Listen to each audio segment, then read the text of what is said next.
ডেকে ডেকে বলে, বিবি গো, আমার তরবারিটা কই, তাড়াতাড়ি দাও। হানজালার স্ত্রী ডাক দিয়া কয়, ওগো আমার প্রাণের স্বামী, তরবারি দিয়ে কি করবেন? আপনি তো গোসল করেন নাই, তরবারি দিয়ে আপনি কি করবেন? হানজালা রাদিয়াল্লাহু তাআলা আনহু একটা ডাক দিয়ে বলেন, বিবি গো, কার জন্য গোসল করব? কেন গো গোসল করব? আমি শুনতে পাইলাম আমার দিনের নবী উহুদে শহীদ। আমার নবী নাই, নবী নাই খবর শুই না আমার পৃথিবীতে বাঁচার কোনো আশা নাই। আমার নবীর জন্য আমি জীবন দেওয়ার জন্য প্রস্তুত হয়ে গেলাম। সুবহানাল্লাহ। ও বিবি, কার জন্য গোসল করব? কেন গোসল করব? আমারে বিদায় দাও, দেখা হবে হাসরের ময়দানে। সুবহানাল্লাহ। নবীজির এক সাহাবীর নাম ছিল হযরত হানজালা রাদিয়াল্লাহু তাআলা আনহু। রাসূলুল্লাহকে কেমন ভালোবেসেছে, রাসূলুল্লাহকে কেমন মুহাব্বত করেছে, বাস্তবে প্রমাণ দেখেন। এই হানজালা নতুন বিবাহ করেছে, স্ত্রীর সাথে বাসের রাত্র কাটাইছে। এমন সময় হানজালা রাদিয়াল্লাহু তাআলা আনহু ফরজ গোসল করার জন্য পানির কিনারে দাঁড়ায়। অমনি কে যেন রে মদিনার পথ দিয়ে বলে যায়, ও মদিনার ছেলেরা, ও মদিনার মেয়েরা, তোমরা শুনতে পাইছো দিনের নবী উহুদে শহীদ। হযরত হানজালা রাদিয়াল্লাহু তাআলা আনহু এই কথা কানে স্পর্শ হইলে কেমন আশেক ছিলেন হানজালা রাদিয়াল্লাহু তাআলা আনহু। এই কথা যখন কানে স্পর্শ হয়, সঙ্গে সঙ্গে গোসলের কথা ভুলিয়া যায়, দৌড়ে গিয়ে হাজির হয়, ডেকে ডেকে বলে, বিবি গো, আমার তরবারিটা কই, তাড়াতাড়ি দাও। হানজালার স্ত্রী ডাক দিয়া কয়, ওগো আমার প্রাণের স্বামী, তরবারি দিয়ে কি করবেন? আপনি তো গোসল করেন নাই, তরবারি দিয়ে আপনি কি করবেন? হানজালা রাদিয়াল্লাহু তাআলা আনহু একটা ডাক দিয়ে বলেন, বিবি গো, কার জন্য গোসল করব? কেন গো গোসল করব? আমি শুনতে পাইলাম আমার দিনের নবী উহুদে শহীদ। আমার নবী নাই, নবী নাই খবর শুই না আমার পৃথিবীতে বাঁচার কোনো আশা নাই। আমার নবীর জন্য আমি জীবন দেওয়ার জন্য প্রস্তুত হয়ে গেলাম। সুবহানাল্লাহ। ও বিবি, কার জন্য গোসল করব? কেন গোসল করব? আমারে বিদায় দাও, দেখা হবে হাসরের ময়দানে। সুবহানাল্লাহ। হযরত হানজালা রাদিয়াল্লাহু তাআলা আনহু উহুদের ময়দানে শহীদ হয়ে যায়। যুদ্ধ বন্ধ হয়ে গেল। আমার নবী ডেকে ডেকে বলে, ও সাহাবীরা, যারা শহীদ হয়েছে তাদেরকে বিনা গোসলে কবর দিয়ে দাও। প্রশ্ন আসতে পারে, হুজুর শুহাদায়ে কেরামদেরকে বিনা গোসলে কবর দেওয়া হয়? তার জবাব হলো, রক্ত মাখা অবস্থায় শুহাদায়ে কেরাম আল্লাহ রাব্বুল আলামিনের দুয়ারে উঠে দাঁড়াবে। আমার মাবুদ ডেকে ডেকে বলবেন, কিরে বান্দা আমার, এত রক্ত তোর গায়ে? ডেকে বলবে, আল্লাহ, জমিনে তোমার দিন কায়েমের জন্য, তোমাকে প্রতিষ্ঠিত করার জন্য যুদ্ধের ময়দানে শহীদ হইয়া রক্তমাখা অবস্থায় তোমার দরবারে হাজির হইয়া গেছি। যারা শহীদ হয়েছে তাদেরকে বিনা গোসলে কবর চলছে। হঠাৎ করে দেখা যায় বহু দূর থেকে আলোকের বেশে একজন সুন্দর মহিলা আল্লাহর নবীর পাশে দাঁড়াইয়া আল্লাহর নবীকে ডাক দিয়া, গো পয়গম্বর, আমার একটা কথা রাখেন। বলে, কি কথা? বলে, আপনি সবাইরে গোসল ছাড়া কবর দিবেন, কিন্তু আমার প্রাণের স্বামীকে আপনি গোসল ছাড়া কবর দিবেন না। পয়গম্বর ডাক দিয়া কয়, কি নাম? কোথায় তোমার ঘর? কোথায় তোমার বাড়ি? কি পরিচয়? হানজালার স্ত্রী ডাক দিয়া কয়, হুজুর, ও পয়গম্বর, আমি আপনার প্রিয় সাহাবী হযরতে হানজালার স্ত্রী। বলে, হযরতে হানজালা কোথায়? ও পয়গম্বর, ফরজ গোসল করার জন্য পানির কিনারে দাঁড়ায়, অমনি কে যেন রে মদিনার পথ দিয়ে বলে যায়, ও মদিনার ছেলেরা,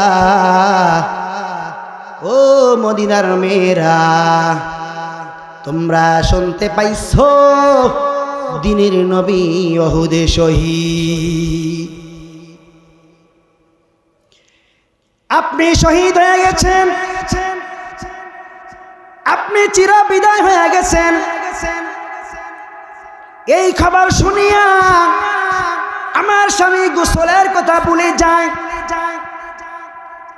দৌড়ে গিয়ে হাজির হয়, ডেকে ডেকে বলে, বিবি গো, তোর বাড়িটা কই, তাড়াতাড়ি দাও। আমি বললাম, তুমি কত নাপাক, গোসল করো নাই, তোর বাড়ি দিয়ে কি করবে? হানজালা বলে, বিবি গো, কার জন্য গোসল করব? কেন গো গোসল করব? আমি শুনতে পাইলাম আমার দিনের নবী উহুদে নাই, আমার বিদায় দাও, দেখা হবে হাসরের ময়দানে।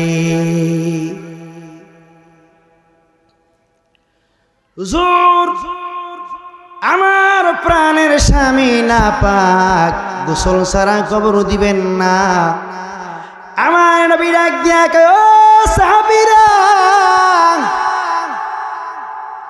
আমার হানজালার লাশ কোথায়? বের করো, গোসলের ব্যবস্থা করো।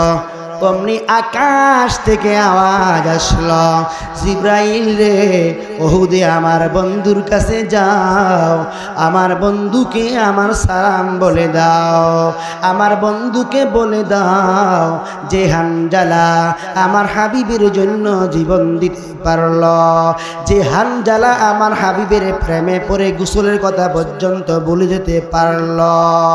আমি মাবুদ চাই না দুনিয়ায় কোনো সাধারণ পানির দ্বারা তার গোসল হোক। হাবিব আমার, বন্ধু আমার, একটু আকাশের দিকে তাকায়া দেখেন, আমার রহমতের ফেরেশতারা জান্নাতি বরকতি পানি দিয়া হানজালাকে গোসল দিতেছে। महबूब क्या सल्ले अला नाम मुहम्मद आँखों को जिया दिल की जिला नाम मोहम्मद महबूब के सल्ले अला नाम मोहम्मद आँखों को जिया दिल की जिला नाम मोहम्मद চিৎকার করে বলি সুবহানাল্লাহ আর জোরে বলি সুবহানাল্লাহ আপনাদের সুবহানাল্লাহর প্রতি কোনো দুশমনী আছে নাকি তাহলে এতগুলো মানুষ সুবহানাল্লাহ যদি বলেন কত সুন্দর আওয়াজ হয় একবার জোরে বলি সুবহানাল্লাহ সুবহানাল্লাহর আওয়াজ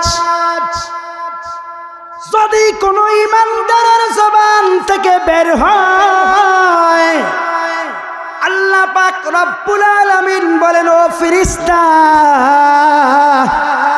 বান্দার আমল নামায় 100 নেক লিখে দাও কয়শো একবার সুবহানাল্লাহ করে কয়শো নেক জোরে কয়শো হাসরের ময়দানে একটা নেকের জন্য দৌড়াদৌড়ি করবেন বিচার হবে বলবে যাও বান্দা তোমার 99টা নেক আছে একটা নেক তুমি নিয়ে আসো একটা নেকের জন্য তুমি যদি নিয়ে আসতে পারো তাহলে তোমার আমি জান্নাত দিয়ে দিব জোরে কোন সুবহানাল্লাহ একটা নেকের জন্য মা বাপ দাদা দাদি সবার কাছে যাওয়া হবে সবাই উলঙ্গ থাকবে কেউ কাউকে চিনবে না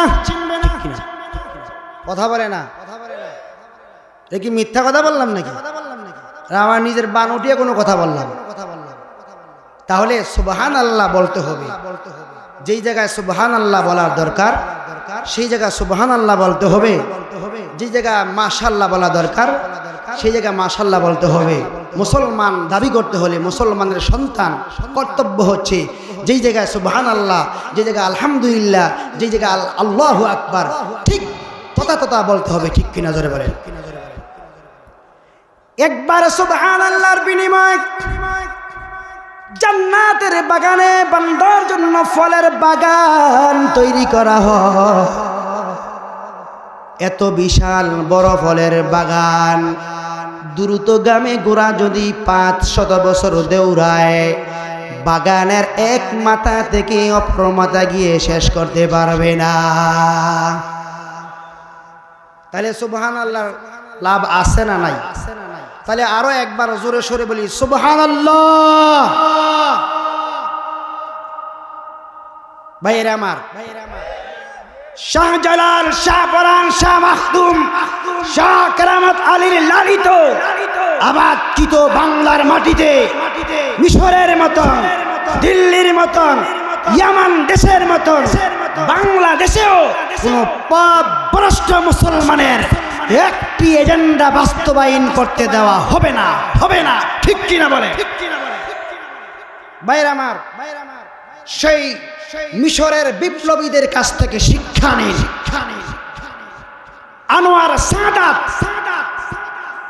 জামাল উদ্দিন নাসের ইসলামী সিপাহসালার আন্দোলনের সিপাহসালার সাইয়েদ কুতুবকে শহীদ করেছিল মিশরের তাহরির স্কোয়ারে সৈয়দ হাসানান বান্নাকে শহীদ করেছিল আয়েশা গাজ্জালিকে শহীদ করেছিল তার ভাই মোহাম্মদ গাজ্জালিকে শহীদ করেছিল ইখওয়ানকে নিষিদ্ধ করেছে কিন্তু ইসলামের কুরআনের আন্দোলনকে স্তব্ধ করতে পারে নাই ঠিক কিনা বলেন সেই মিশরে মার্কিন যুক্তরাষ্ট্রের পা ঠেকা গোলাম হস্তি মোবারককে বিতাড়িত করা হয়েছে বাংলাদেশেও আজ ইসলামের বিরুদ্ধে আহলে হক ওলামায়ে কেরামের বিরুদ্ধে মসজিদ মাদ্রাসার বিরুদ্ধে যারাই আঙ্গুল দিবে যারাই উস্কানিমূলক কথা বলবে তাদেরই উপরেই আল্লাহর গজব পরিণত হয়ে যাবে ঠিক কিনা আমি শুরুতে একটা হাদিস পেয়েছি ওমান তারাকাহু আল্লাহর নবী বলেছেন ওমান তারাকাহু মিন জাব্বারিন মান কসসামাহুল্লাহ আল্লাহর কোরআন রাসূলুল্লাহর মুজিজা দিন ইসলাম জিন্দা হোতগা এটার বিরোধিতা যারাই করবে তাদেরই ধ্বংস হতে হবে, ঠিক কিনা বলে? আরো জোরে বলেন ঠিক কিনা? সুবহানাল্লাহ ওয়ালহামদুলিল্লাহ লা ইলাহা জিকির সুবহানাল্লাহ ওয়ালহামদুলিল্লাহ লা ইলাহা।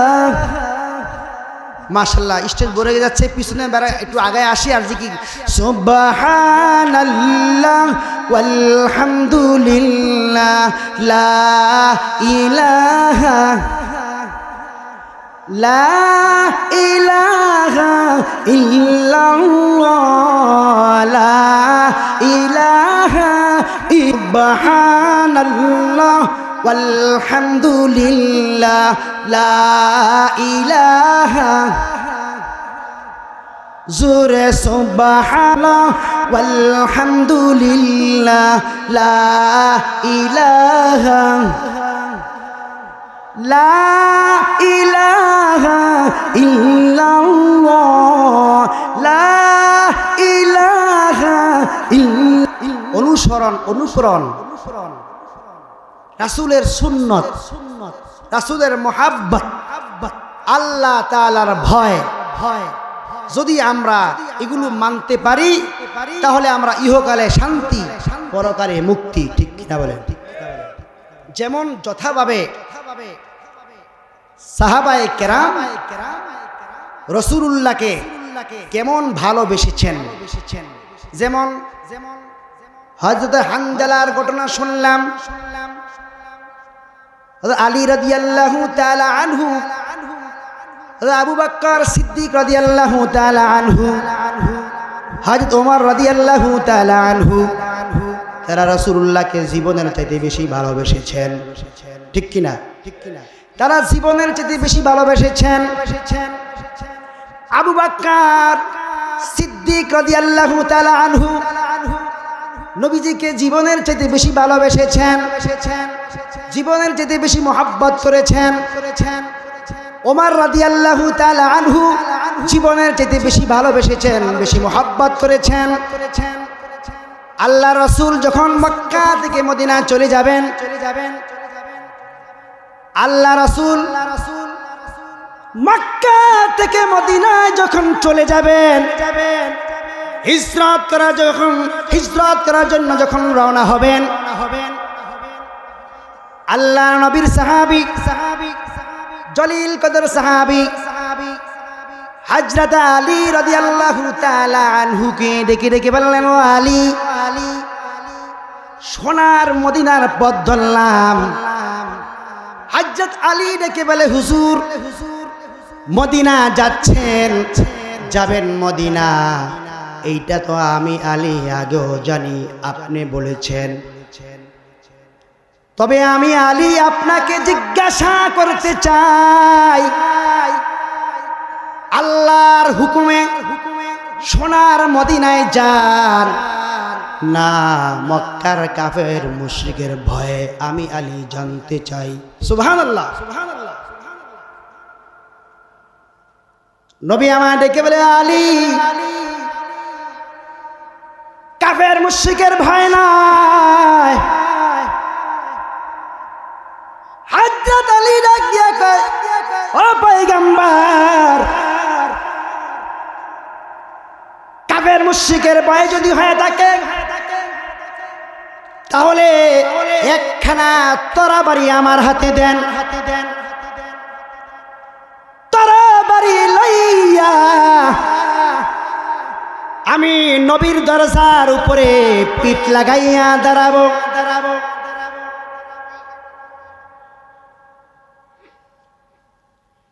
আমি নবী দরজার উপরে পিঠ লাগাইয়া দাঁড়াবো।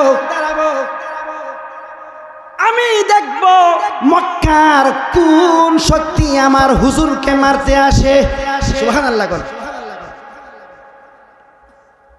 আল্লাহর নবী ডাক দিয়া কয়, আলী,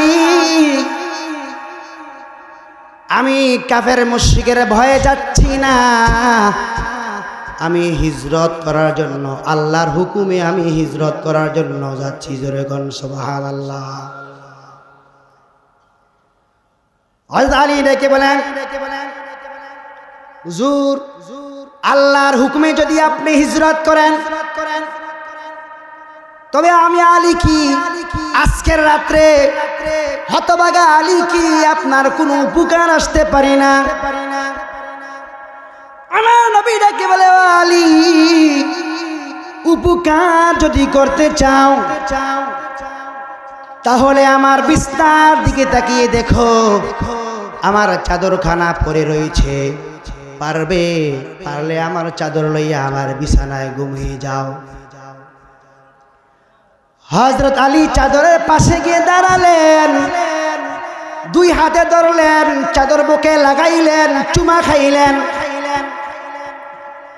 আলী ডেকে বলে, হুজুর, চাদর লইয়া আমি বিছানায় ঘুমাতে যাচ্ছি। হুজুর, আমার একটা আবদার আপনার কাছে, আমি যখন ঘুমিয়ে যাব চাদর গায়ে দিয়ে প্রবাক হয়ে যাবে, কাফের মুশরিকেরা দরজা ভেঙ্গে ভিতরে ঢুকবে, মনে করবে দিনের নবী ঘুমিয়ে রয়েছে না, তরবারি মারবে, আমার গলার উপরে বসে যাবে তরবারি, তীরগুলো ছুটে ছুটে এসে আমার গায়ের উপরে লেগে যাবে। হুজুর গো, আমি মৃত্যুর ভয়ে কথা বলছি না, নবীর জন্য আমি আলী জীবন দিতে পারবো, এর চেয়ে ভাগ্য, এর চেয়ে সুনসিব আলীর জন্য কি হতে পারে? এই কথাগুলো যে কি বাস্তব, চিৎকার করে বলেন সুবহানাল্লাহ। এইসব কথা বলে বলে আলী চোখের পানিগুলি সেরে সেরে কান্দে। আলীর চোখের পানি নবীজির হুজুরার মাটিগুলি ভিজে যাচ্ছে। আমার নবী আলী কান্দে দেখিয়া আমার হুজুর আর চোখে পানি রাখতে পারে না। হুজুর কান্দে আর কয়, আলী কাঁদিও না, আমি চোখে পানি রাখতে পারি না, আমি ধৈর্য ধারণ করতে পারি না। আলী, আমার মন কই না তুমি আমার চাদরের নিচে শহীদ হইয়া যাবা, আমার মন কই আমি আবার দেখবো তোমার সোনার মদিনায়। ও আলী, তুমি যদি আমার নামে শহীদ হয়ে যাও, সবাই রে মদিনায় পাই, যদি তোমারে আমি না পাই, আমার জন্য আলী যদি জীবন দিতে পারে, আমি কি নিষ্ঠুর নবী, আমি কি নিদয়া নবী, আমি কেমনে বলবো আলী তোমারে? আমাদের আজকের যিনি প্রধান আলোচক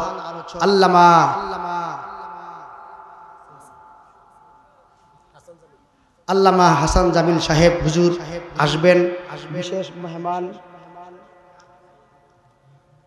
কারি মাওলানা হাফেজ সালাউদ্দিন বাজিতপুরি সাহেব এসেছেন, উনি কিছুক্ষণের মধ্যে আসবেন। আপনারা মন ভরে প্রাণ ভরে আলোচনা শুনবেন, ঠিক কিনা বলেন? আমি এর আগে পিছনের যেই ভাইয়েরা আপনারা এই ফাঁকা করে বসেছেন, আপনাদেরকে আমি অনুরোধ করব, পায়ে হাত দিয়ে বলবো, কেন মজলিসটা সুন্দর করতে হবে, এখানে জায়গা আছে, সামনে আগায় একটু সামনে আগায় বসি, মজলিসটা সুন্দর করে বসি। সুবহানাল্লাহ, সামনে আগে আসি। সুবহানাল্লাহ ওয়ালহামদুলিল্লাহ লা ইলাহা ইল্লাল্লাহ সুবহানাল্লাহ। জিকিরের সাথে একটু আগায় বসি।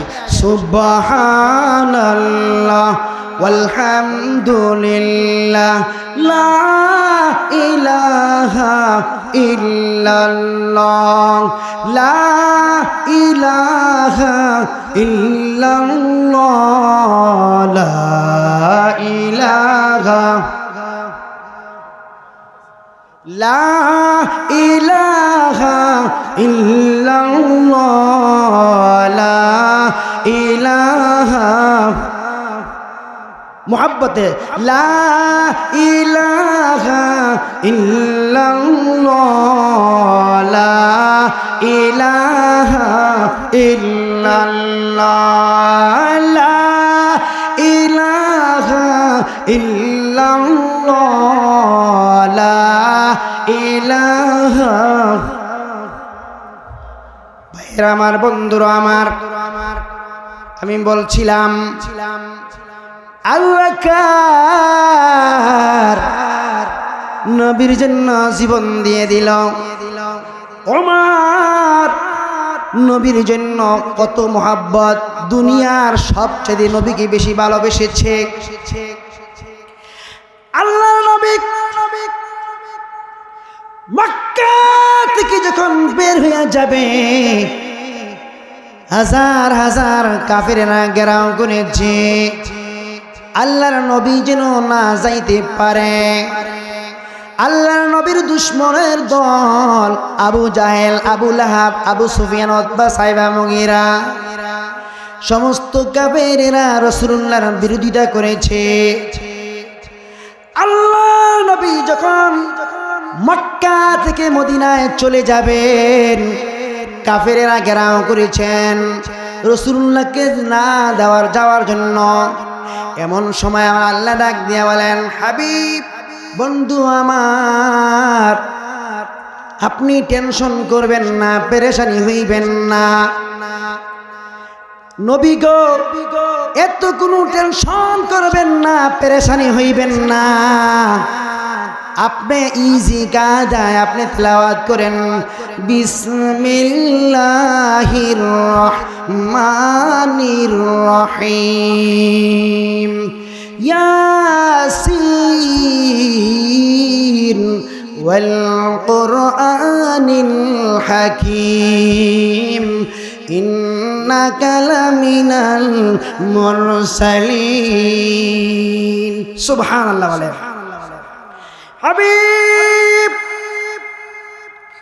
আপনাকে যারা ঘেরাও করেছে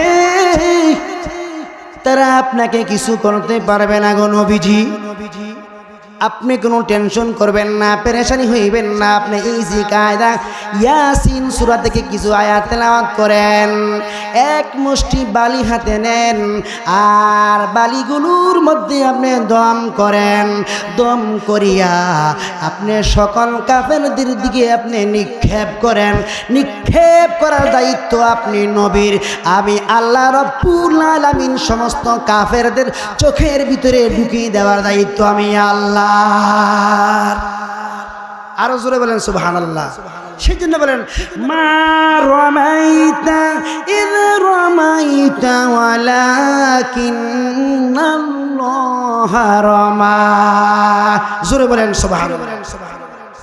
বন্ধুরা আমার,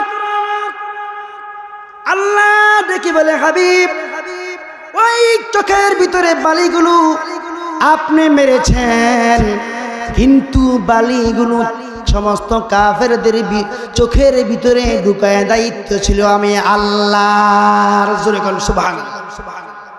এই জন্য হযরত আলী রাদিয়াল্লাহু তাআলা আনহু আল আউলিয়া রাইহানুল্লাহ, উলামায়ে কেরাম আহলুল্লাহ, উলামায়ে কেরাম আউলিয়ায়ে কেরাম আল্লাহর খুশবু। বলেছিলাম উলামায়ে কেরামের সাথে বেয়াদবি করা যাবে না, কোরআনের সাথে বেয়াদবি করা যাবে না, আহলে হক উলামায়ে কেরামদের বিরোধিতা করা যাবে না, আলেমদেরকে বেইজ্জতি করা যাবে না, বিরোধিতা করা যাবে না। আমার আল্লাহ হাসরের ময়দানে ৭০,০০০ নূরের পর্দার ভিতরে আলেমের বিচার করবে। আলেম যদি কোনো ভুল করে কোনো মানুষ সমালোচনা করা যাবে না, ঠিক কিনা বলেন? ৭০,০০০ নূরের পর্দার ভিতরে আমার আল্লাহ বিচার করবেন আলেমের, ঠিক কিনা? জোরে গন, জোরে বলেন ঠিক কিনা? আমার হযরত আলী রাদিয়াল্লাহু তাআলা আনহু স্বপ্নে যুগে দেখতে পাইলেন মসজিদের নববীর বারান্দায় বেলাল রাদিয়াল্লাহু তাআলা আনহু আযান দিলেন, আসসালাতু খায়রুম মিনান নাওম। মসজিদে নববীর বারান্দায় আযান যখন দিয়া দিল, আমার নবীর সাহাবী জলিল কদর সাহাবী হযরত আলী রাদিয়াল্লাহু তাআলা আনহু স্বপ্নে যুগে নামাজের জন্য মসজিদে নববীর বারান্দায় চলে গেলেন। নামাজ পড়ার জন্য যাইয়া দেখে সেখানে আমার হুজুর রাহমাতুল লিল আলামিন পয়গম্বর রাহমাতুল লিল আলামিন নামাজের ইমামতি করতেছে। জোরে বলেন সুবহানাল্লাহ। হযরত আলী মসজিদে নববী আল্লাহর নবী যখন ইমামতি করতেছেন, ফজরের নামাজ পড়লেন, স্বপ্নে যুগে নামাজ আদায় করলেন।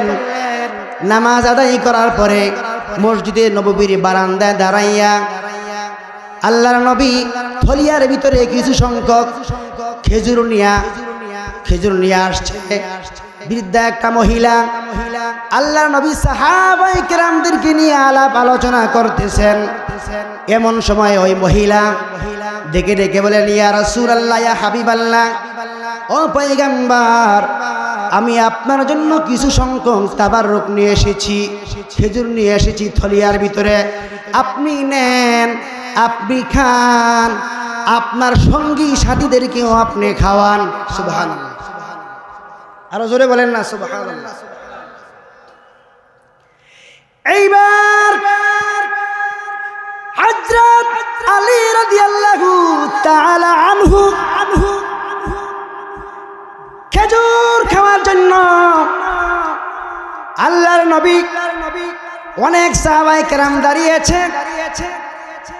গণলেন, গণার পরে ভাবলেন এখানে যতগুলো খেজুর আছে সবাই যদি 2 পিস করে খাওয়া হয় তাহলে কিছু শর্ট হবে, 1 পিস করে দেওয়া হইলে কিছু বেশি হবে। তাহলে আল্লাহর নবী ডাক দিয়ে বলেন, আলী, তুমি যেহেতু আমার ডান পাশে দাঁড়ানো, তাহলে তুমি নাও, তুমি 1 পিস খাও আর তোমার সঙ্গী সাথীদেরকে আর 1 পিস খাওয়াও। সুবহানাল্লাহ। এইবার এমন সময় মসজিদে নববীর বেলাল অরিজিনাল পবিত্র ফজরের নামাজের আজান দিয়ে দিলেন। আসসালাতু খায়রুম মিনান নাওম, ঘুম হইতে নামাজ ভালো। ঘুম ভেঙে গেল। এইবার আলী মনে মনে কয়, ব্যাপার কি? আমি গতকালকে ফজরের নামাজ পড়েছিলাম, স্বপ্নে যোগে নামাজ পড়েছিলাম, রাসূলুল্লাহর পিছনে ইমামতি করেছেন নবীজি, আমি নামাজ পড়েছিলাম পিছনে মুক্তাদি হইয়া। এইমাত্র ঘুম ভেঙে গেল, মনে মনে কয় এইবার ফজরের নামাজ পড়ব, অরিজিনাল পবিত্র ফজরের নামাজ পড়ব। তখন নামাজ পড়েছিল স্বপ্নে যুগে, এইবার নামাজ পড়বে বাস্তবে। এইবার নামাজ পড়া যখন নামাজের জন্য যখন রওনা হয়, নামাজ পড়ার জন্য যখন রওনা হয়, নামাজে দাঁড়াইয়া গেলেন। আল্লাহর নবী ফজরের নামাজের মধ্যে যেই সূরা তেলাওয়াত করেছেন, এইবার ওমর রাদিয়াল্লাহু তাআলা আনহু ফজরের নামাজ পড়ার জন্য যাইয়া দেখে এইবার ইমামতি করতেছেন হযরতে ওমর। সুবহানাল্লাহ।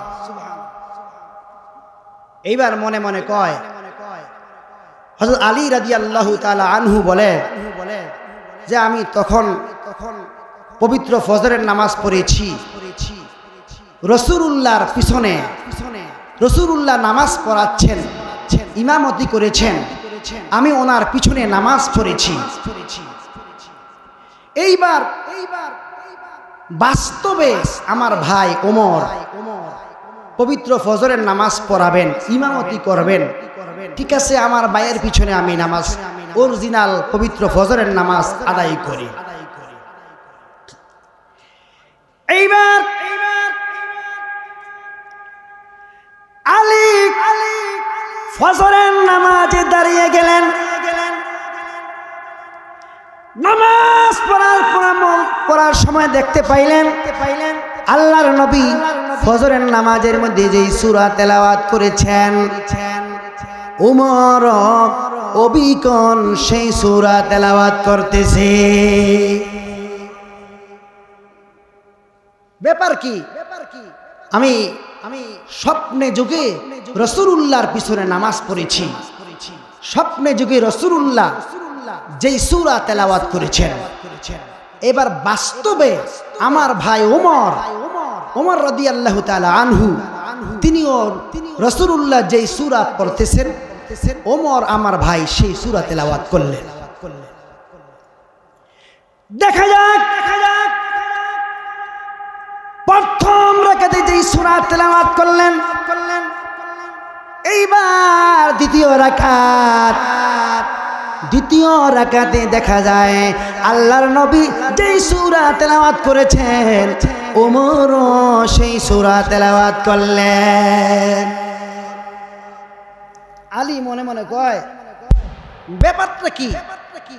আমি স্বপ্নে যুগে নামাজ পড়েছি, স্বপ্নে যুগে আমার নবী যেই সূরা তেলাওয়াত করেছেন, ওমরও সেই সূরা তেলাওয়াত করলেন। এইবার নামাজ আদায় করার পরে